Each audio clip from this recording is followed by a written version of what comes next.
起探索来自1个多世纪前的顶级工艺。维修前，我们先听下这块表的声音。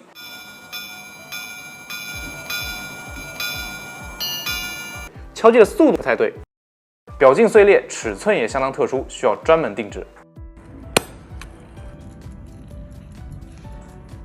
这个就是3问表的音簧，音锤敲击在上面才能发出清脆的声音。太久没保养了，音锤上的螺丝松了，声音肯定不对。我推动拨杆的过程就是给3问机构上发条的过程。当推杆释放后，首先涡形轮会测定现在的时间，报时齿条、报刻齿条、报分齿条会根据涡形轮指示的时间开始运行。每转动1个刻度，音锤就会敲击一下。同时，风轮飞速运转，控制能量均匀输出，让音锤敲打的速率保持恒定，声音才能错落有致。我们再来听一下声音是否有问题。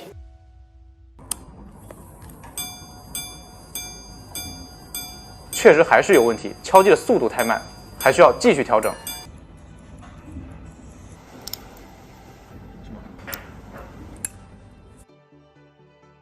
这块表估计得几十年没保养了，里面的零件氧化严重，大量的黄色氧化层附着在表面。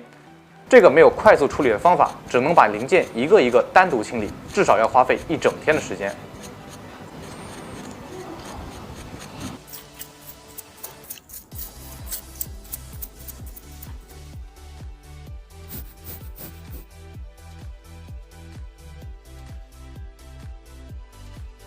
3问曾经是一项非常实用的工艺，因为过去没有路灯，所以发明出了可以通过声音报时的功能。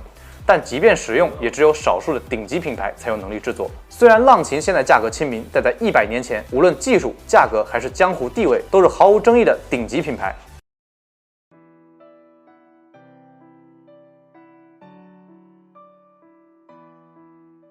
可以说，浪琴依然是世界上最受欢迎的手表品牌之一。